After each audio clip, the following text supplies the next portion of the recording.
नमस्कार दोस्तों, study speed में आपका स्वागत है। दोस्तों, आज यूपी जीके का लेक्चर 4 होने वाला है। इसमें हम सिंचाई से रिलेटेड क्वेश्चन डिस्कस करेंगे जो आपकी परीक्षा के पर्सपेक्टिव से बनाया गया है और बहुत ही महत्वपूर्ण है।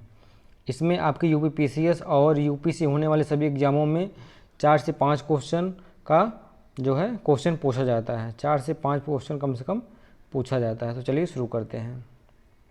आपका पहला है, उत्तर प्रदेश में सिंचाई के साधन में पहला है उत्तर प्रदेश के सिंचाई के साधनों में नलकूप जो है, नलकूप का प्रयोग जो है 71.2% और नहर 18.2% तथा तालाब, झील एवं कुएं 10.1% जो है सिंचाई जो है उत्तर प्रदेश में किया जाता है।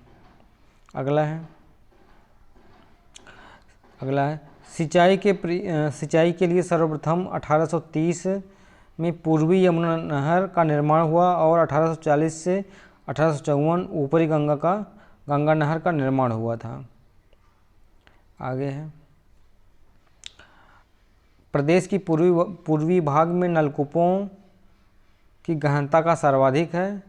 अगला है, प्रदेश में सर्वाधिक सिंचाई नलकूप द्वारा होता है। प्रदेश में सर्वाधिक सिंचाई नलकूप द्वारा होता है। और वर्ष 1930 में सर्वप्रथम मेरठ से नलकूप का निर्माण शुरू हुआ था।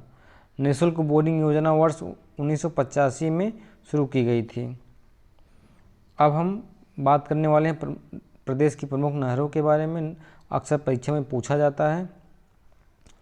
तो पूर्वी यमुना नहर यह 1830 में जो है बनी थी। यह राज्य की सबसे पुरानी नहर है और यह नहर फैजाबाद सहारनपुर नामक स्थान से यमुना नदी से निकाली गई है। और एक चीज़ आपको और बता दें, जो है यमुना नदी जो है सहारनपुर फैजाबाद जो है में वहीं से इसकी एंट्री है और वहीं से ये पूर्वी यमुना नहर जो है वहीं से निकाली गई है।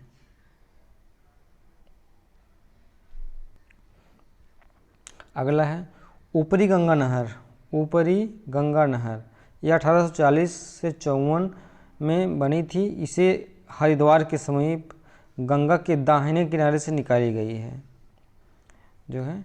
अगला है निचली गंगा नहर यह 1878 ईस्वी में यह नहर नरौरा बुलंदशहर नामक स्थान पर गंगा से निकाली गई। इसकी कुल लंबाई 8800 किलोमीटर है। अगला है शारदा नहर यह 1920-1928 के बीच में जो बनाई गई थी। यह उत्तर प्रदेश की सबसे बड़ी नहर प्रणाली है। कुल लंबाई 12,368 किलोमीटर है। यह कई बार परीक्षा में पूछा गया है। कुल लंबाई 12,368 किलोमीटर है। यह नहर नेपाल की सीमा पर पीलीभीत नामक स्थान पर शारदा नदी से निकाली गई है।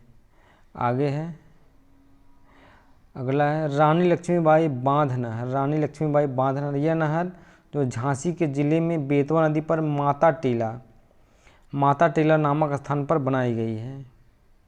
अगला है रिहंद घाटी परियोजना। यह अक्सर परीक्षा में पूछा गया प्रश्न है। रिहंद घाटी परियोजना यह जो है सोनभद्र जिले के पिपरी नामक स्थान पर निकाली गई है। अगला है केन नहर उत्तर प्रदेश एवं मध्य प्रदेश की संयुक्त परियोजना है। यह नहर मध्य प्रदेश पन्ना से निकाली गई है जो है। यह उत्तर प्रदेश और मध्य प्रदेश की संयुक्त परियोजना है। अगला है बेतवा नहर यह बेतवा नदी से झांसी के परीक्षा नामक स्थान से निकाली गई है। अगला है राजघाट बांध एवं नहर परियोजना यह उत्तर प्रदेश एवं मध्य प्रदेश की संयुक्त परियोजना है। इसके तहत ललितपुर जिले में बेतवा नदी पर राजघाट बांध का निर्माण किया गया है। अगला है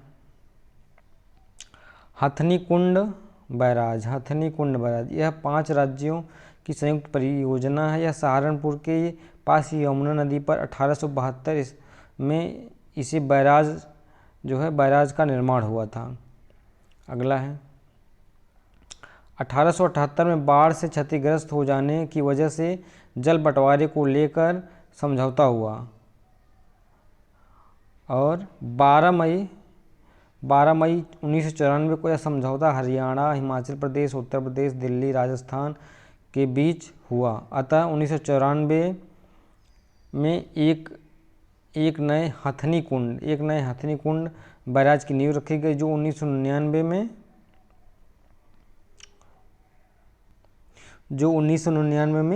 पूर्ण हुआ।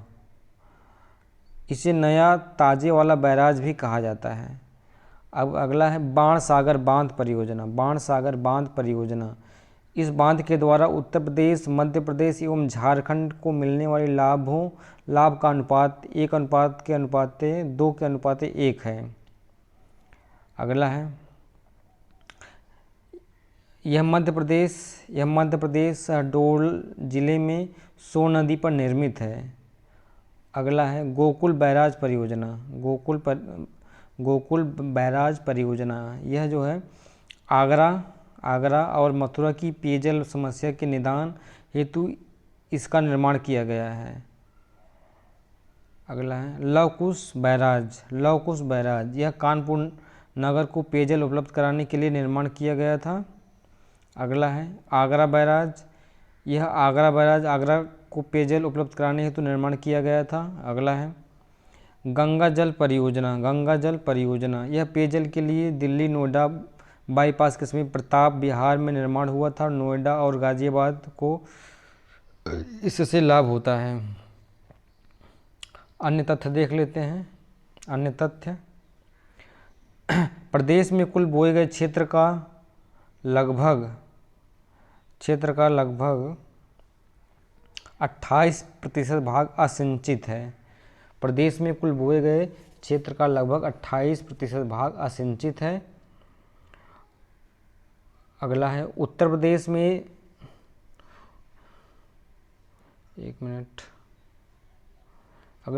प्रदेश में रामगंगा बांध सबसे ऊंचा बांध है। रामगंगा बांध सबसे ऊंचा बांध है।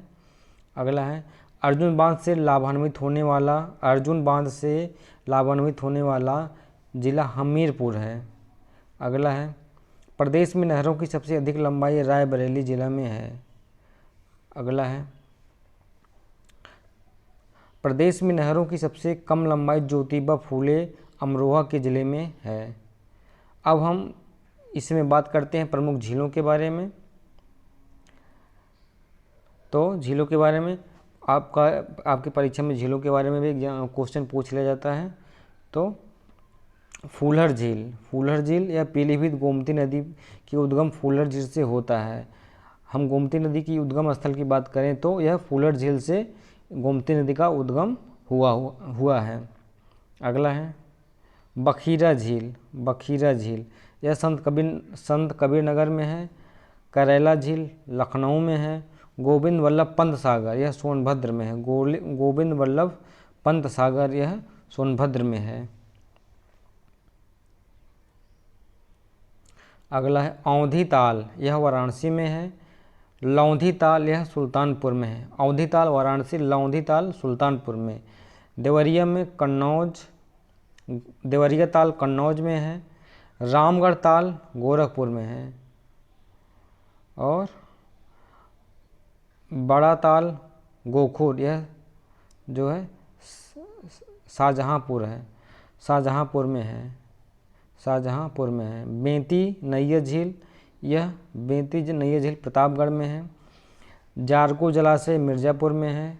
कुंद्रा समुंदर उन्नाव जिला में है। अगला है शुक्रताल झील मुजफ्फरनगर में है। अलवारा झील कौशाम्बी में है। भोजपुर ताल सुल्तानपुर में है। राजा का बांध सुल्तानपुर में है। दरवन झील फैजाबाद में है। दोस्तों, आपको एक सलाह देना चाहूँगा, आप यह वीडियो कम से कम 3 से 4 बार ज़रूर देखिएगा, ताकि आपका जो डाउट हो वो क्लियर हो जाए और आप परीक्षा में अच्छा कर पाओ। अगला है बल्हापारा झील कानपुर में है। बरुआ सागर झांसी में है। मदर सागर महोबा में है। दहर झील हरदोई में है। अगला है मनसी गंगा गोवर्धन में है। नौह झील यह मथुरा में है। तो दोस्तों आज के लिए बस इतना ही। अब अगले सेशन में हम पढ़ेंगे ऊर्जा से संबंधित जो है। तो आज के लिए बस इतना ही। धन्यवाद।